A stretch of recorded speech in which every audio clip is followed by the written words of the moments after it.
지도자가 얼마나 중요한지 다시 한번 생각하게 됩니다. 지금 이 시기 박정희 대통령의 리더십이 정말 그립습니다. 구국적인 5.16 혁명과 대한민국의 산업화 그 자체인 박정희 대통령님, 당신은 정말 위대한 지도자시었습니다. 저는 북한 평양에서 출생한 평양 토박이입니다. 북한에서도 김일성의 어머니 강반석의 집에서 자란 북한 핵심층에 있던 사람입니다. 우리 집안 사람들은 모두 김일성과 함께 6.25 전쟁을 수행했고, 전쟁이 끝난 후에는 당시엔 남조선이라고 부르던 대한민국을 조카통일의 대상으로서 생각해온 역사가 있습니다. 그런 환경에서 자라나던 어린 시절에 박정희 대통령이라는 인물에 대한 수많은 교육을 북한에서 받았습니다. 남조선 인민을 억압하고 말 한마디 못하게 막는 희대의 독재자이며 미제국주의자들에게 충성하는 민족 반역자로 말입니다. 대표적으로 북한의 이름난 영화 이름 없는 영웅들에서는 박정희 대통령을 그렇게 묘사했습니다. 아니, 그렇게 묘사하여야만 했습니다. 왜냐하면 일반 인민들은 잘 몰랐어도 북한의 고위층들은 박정희 대통령으로 인해서 급속도로 발전하는 대한민국이 너무나도 두려웠고 무서웠기 때문입니다. 박정희 대통령님이 살아계실 당시 많은 사람들은 분단되어 있는 남북한을 비교할 때 김일성과 박정희 대통령을 놓고 비교 분석을 하였습니다. 이곳에는 북한의 고위층도 예외가 없었는데 결론적으로 북한은 1970년대 이후 경제가 점점 쇠락하여 발전 가능성이 희박해진 불임 경제가 되었는데 반해 대한민국은 1970년대 이후로 전 세계가 우러러보는 폭발적인 성장을 하게 되었다는 것을 인정할 수밖에 없었던 것입니다. 때문에 북한에서는 정말 여러 차례 박정희 대통령을 암살하기 위하여 정말 많은 시도를 하였던 것입니다. 당시 북한 고위층의 분위기는 이대로 가다가는 국력이 역전된다. 남조선의 국력이 박정희를 중심으로 급속히 발전하고 있다. 박정희만 암살하면 남조선의 성장은 다시 멈추게 될 것이다와 같았습니다. 그리고 오랜 시간이 흐른 지금 당시 북한 고위층의 생각은 사실로 드러났습니다. 만약 1968년 1월 22일 감행된 청와대 기습 사건이 성공하여 박정희 대통령님이 나라를 이끌지 못하는 상황이 되었더라면 지금의 대한민국은 결코 없었을 것입니다. 저는 한국에 정착한 뒤 대학교와 대학원을 다니며 정치학을 공부했습니다. 그때 공부하던 중 가장 감명 깊게 와닿은 박정희 대통령의 말씀이 있습니다. 국민에게 새끼밥도 제대로 못 먹이는 지도자는 참다운 지도자가 아니오. 여러분들은 어떤 정책이나 법률을 위반할 때 반드시 국민에게 밥을 먹을 수 있는 방법론과 연관을 시켜서 발상을 해야 합니다. 인권, 민주 모두 다 좋은 말이오. 그러나 참다운 인권과 민주는 굶주림으로부터의 해방에서 나옵니다. 이 말 속에 박정희 대통령님의 위대함이 모두 들어있습니다. 김일성은 그 당시 2천만도 되지 않던 인민들에게 새끼밥도 제대로 못 먹이는 지도자였습니다. 또한 북한의 민주화가 지금 일어나지 못하는 가장 큰 이유 중 하나는 굶주림으로부터의 해방이 아직 이루어지지 않았기 때문이라고 저는 생각합니다. 제가 94년 자유대한으로의 망명을 결심한 곳에는 이 두 가지에 대한 문제가 완전히 해결된 국가가 대한민국이라는 확신이 있었기 때문입니다. 북한의 대량 아사 사태와 인권 유린으로 인해 지금 3만 명이 넘는 탈북민이 대한민국에 정착해 있습니다. 만약 대한민국이 북한과 다를 바 없는 빈곤 국가라면 저와 같은 탈북민에게 국적과 정착 지원금을 주며 이곳에서 용주하게 만들어주는 정책의 실현 자체가 불가능했을 것입니다. 탈북민 먼저 온 통일이라는 말이 있습니다. 우리는 먼저 온 통일이며 자유 통일의 선봉이 될 것입니다. 그리고 그것을 가능하게 해준 위대한 지도자가 바로 박정희 대통령입니다.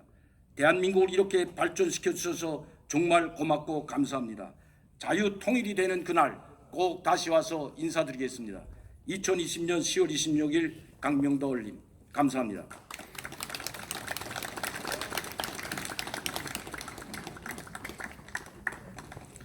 다음은 김성원 미국 펜실베니아 유니버시티 유학생께서 추서를 하겠습니다.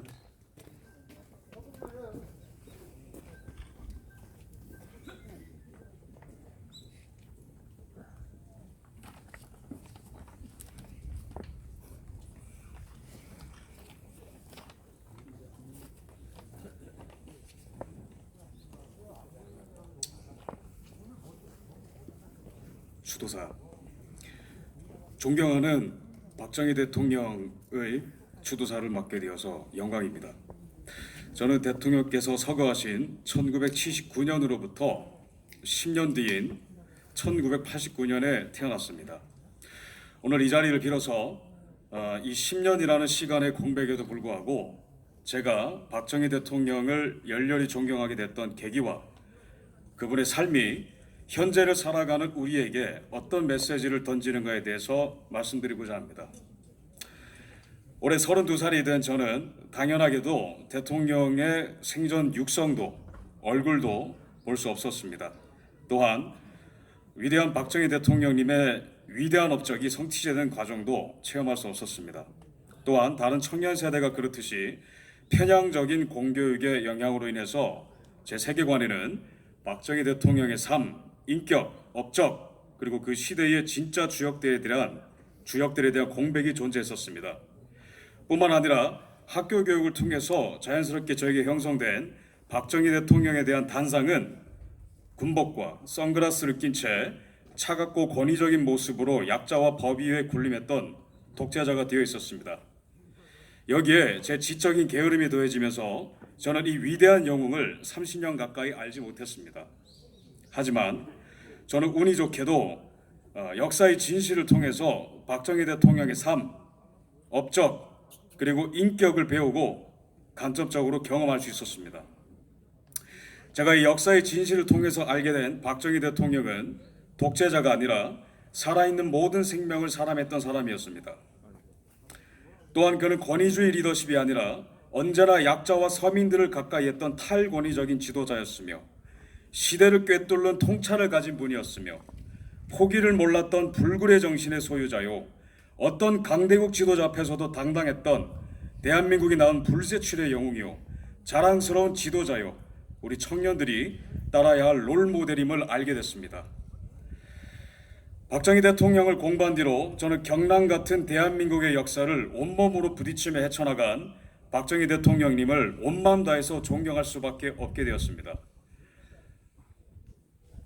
박 대통령의 피와 눈물과 땀은 이 나라의 경제, 교육, 예술, 안보, 복지 등 대한민국의 근간을 창조했습니다. 이 반석 위에 대한민국의 자유와 번영은 꿈틀거리며 꽃을 피웠고 이 반석 위에 저 같은 청년들의 자유와 안전 그리고 꿈이 살아 숨쉴 수 있다고 생각합니다. 이것이 박정희라는 거목이 만들어낸 열매들의 일부라고 생각합니다. 당연한 기결이지만 저 김성원은 박정희 대통령께 너무나 큰 빚을 지고 있다고 생각하기에 그의 정신을 미약하나마 계승하는 것으로서 그분에 대한 빚을 갚고자 합니다. 아직도 서점의 한켠에 서서 박정희 각하께서 집필하신 우리 민족의 나갈 길을 읽고 느꼈던 충격을 잊지 못합니다. 박정희 대통령의 정신세계는 2020년을 살아가는 제가 현재 대한민국을 바라보면서 갖고 있었던 이런 산발적인 고민의 집약과도 같았습니다.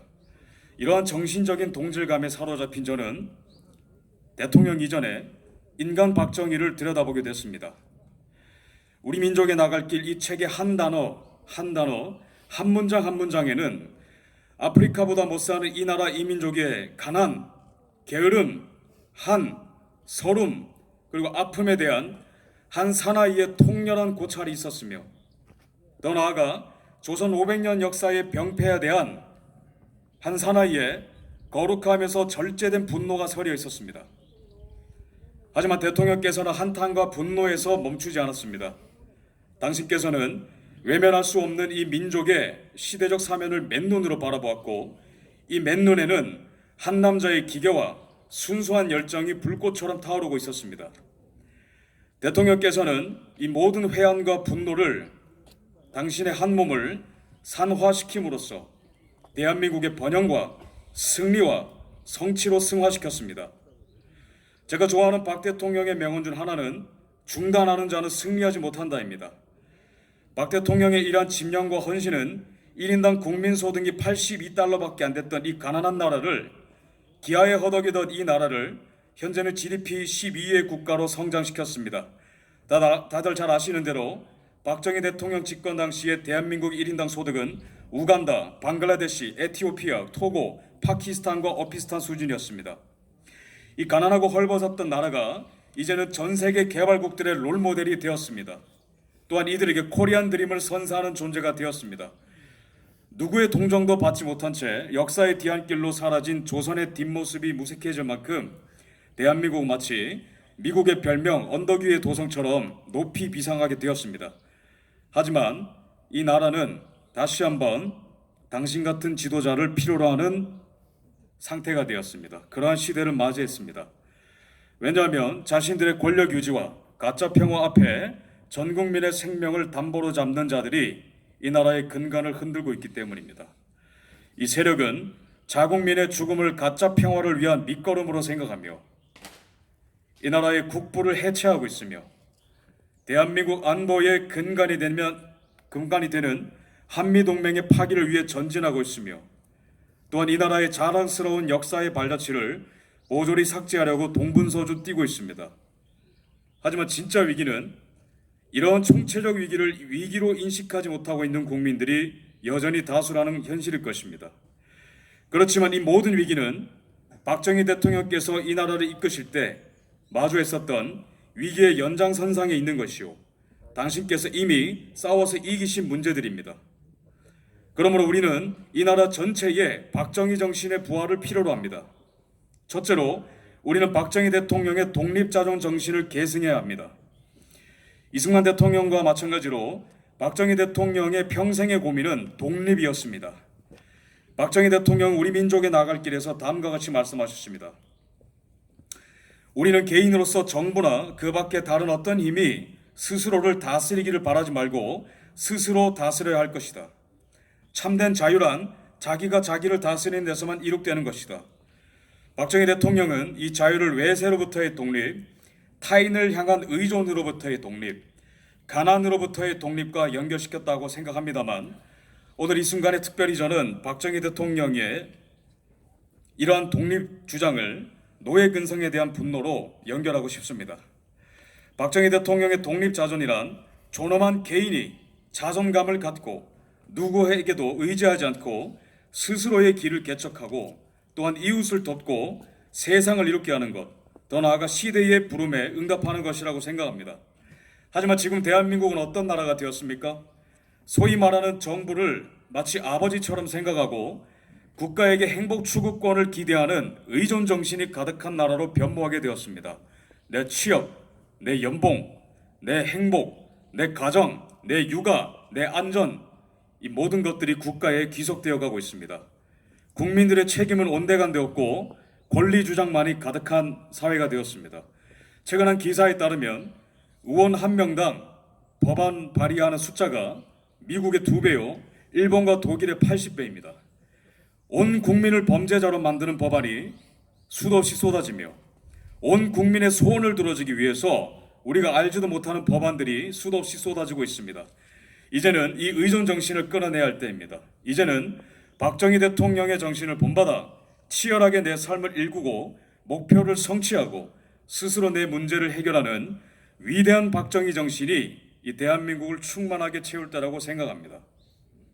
둘째는 5.16 혁명의 박정희 대통령께서는 목숨을 걸었습니다. 이 순교의 정신이 대한민국의 중흥과 발전을 바라는 이 시대의 모든 자유시민 주역들에게 요구된다고 생각합니다. 박 대통령께서는 우리 민족의 나갈 길에서 이렇게 말씀하셨습니다. 군사혁명은 결코 민주주의의 파괴가 아니다. 오히려 한국 민주주의의 목숨을 건지는 작업이요, 병든 민주정치에 대한 임상수술이다. 당신께서는 건국한 지 10년 만에 중후정치로 전락한 한국의 민주주의를 가만히 두고만 볼 수 없었습니다.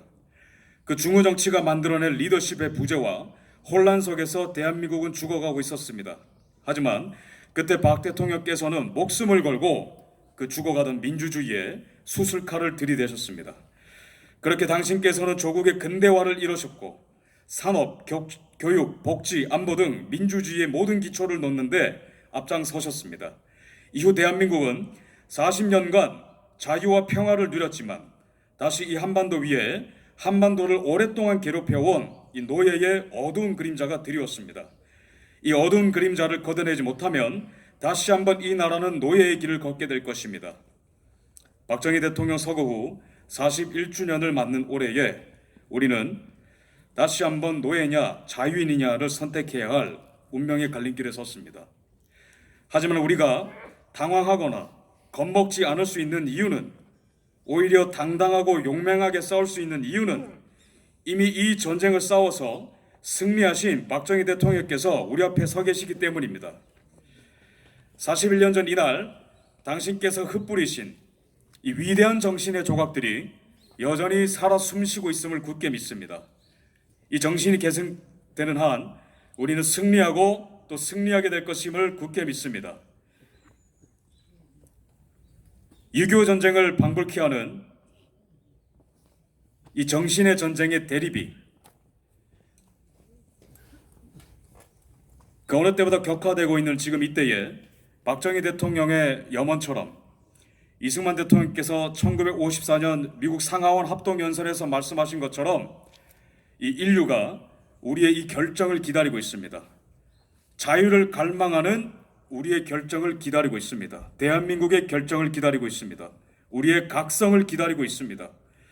이 각성이, 이 위대한 박정희의 정신이 한반도 통일로 이어질 때에 하나의 미랄되어서 이 땅에 심겨진 박정희 대통령이라는 거목과 이 나무의 열매들이 이 한반도 전체에 더욱 찬란하게 빛날 것임을 굳게 믿습니다. 위대하신 박정희 대통령이시여 편히 영면하시옵소서. 2020년 10월 26일 한국청년보수연합 그라운드C 대표 김성원 재배.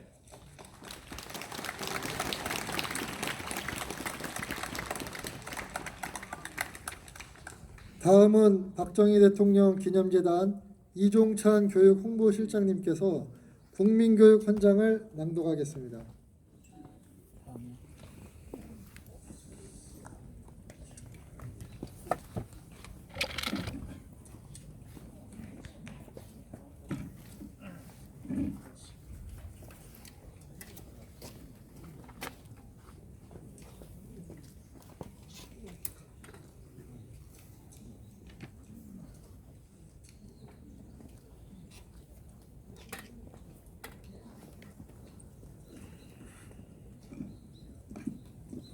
안녕하십니까.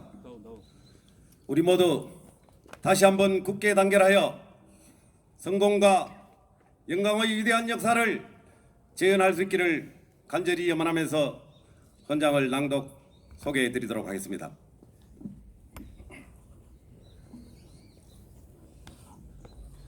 국민교육헌장. 우리는 민족 중흥의 역사적 사명을 띠고 이 땅에 태어났다. 조상의 빛난 너를 오늘에 되살려 안으로 자주 독립의 자세를 확립하고 밖으로 인류 공영에 이바지할 때다. 이에 우리의 나아갈 바를 밝혀 교육의 지표로 삼는다. 성실한 마음과 튼튼한 몸으로 학문과 기술을 배우고 익히며 타고난 저마다의 소질을 개발하고 우리의 처지를 약진의 발판으로 삼아 창조의 힘과 개척의 정신을 기른다. 공익과 질서를 앞세우고 능률과 실질을 숭상하며 경애와 신의에 뿌리박은 상부상조의 전통을 이어받아 명랑하고 따뜻한 협동정신을 북돋운다. 우리의 창의와 협력을 바탕으로 나라가 발전하며 나라의 융성이 나의 발전의 근본임을 깨달아 자유와 권리에 따르는 책임과 의무를 다하며 스스로 국가 건설에 참여하고 봉사하는 국민정신을 드높인다.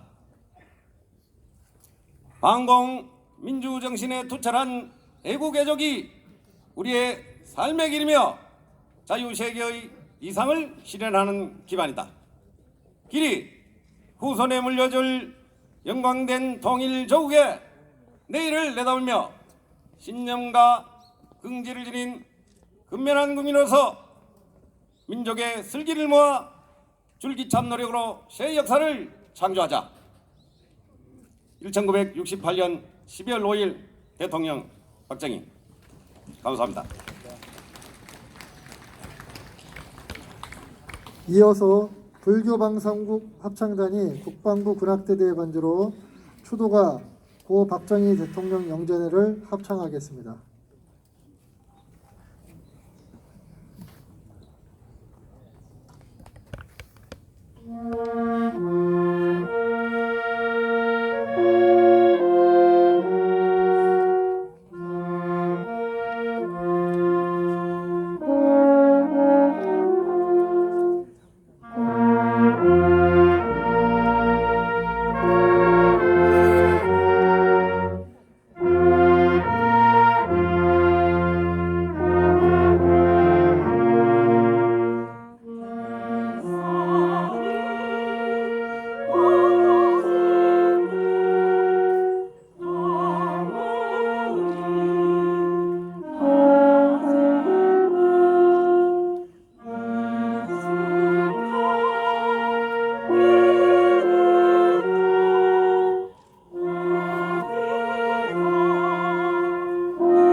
잠시 마이크를 이어받았습니다.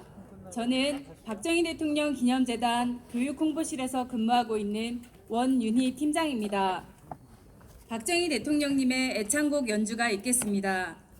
국회 사선의원이신 이규택 의원님의 색소폰 솔로와 김혜영 색소폰 앙상블의 연주로 들으시겠습니다.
잠시 안내 말씀드리겠습니다. 행사 중입니다.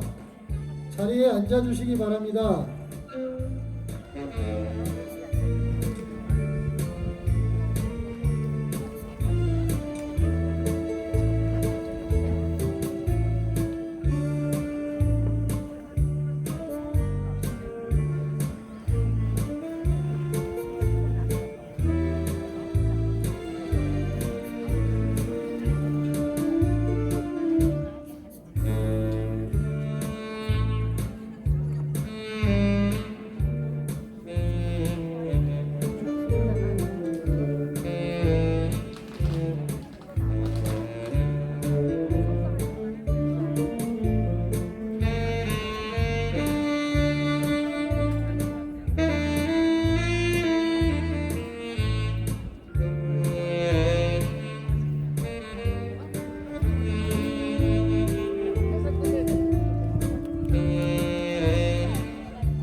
잠시 안내 말씀드리겠습니다. 행사가 진행 중입니다. 마스크를 모두 착용해 주시고 거리를 좀 유격해 주시기 바랍니다. 다음은 고인의 명복을 비는 조총 발사에 이어서 묵념이 있겠습니다. 모두 자리에서 일어나 주시기 바랍니다. 조총은 3회 발사됩니다. 조총 소리에 놀라지 않도록 유의해 주시기 바랍니다. 의장대 조총 발사!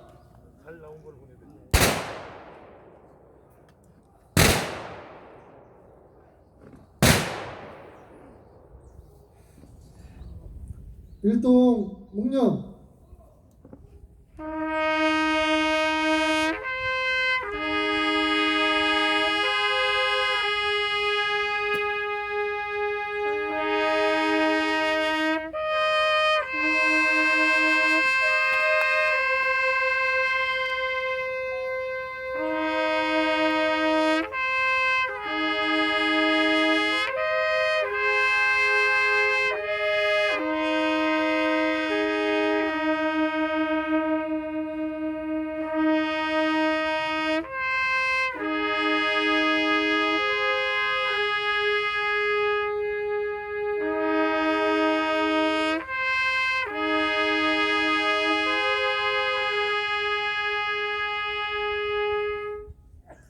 바로 모두 자리에 앉아 주시기 바랍니다.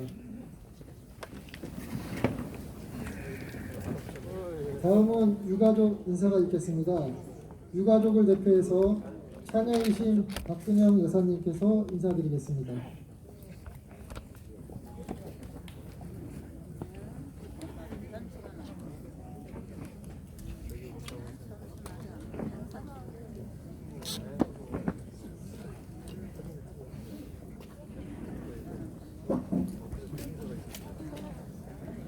이렇게 어렵게 이 자리를 마련해 주신 참 정말 노고가 많으신 것을 며칠 제가 보아왔습니다.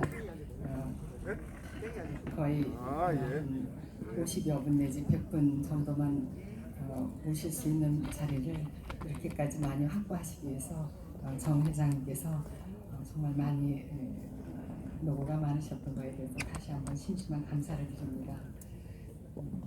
그리고 이 묘역까지 나와주신 제가 평소에 존경하는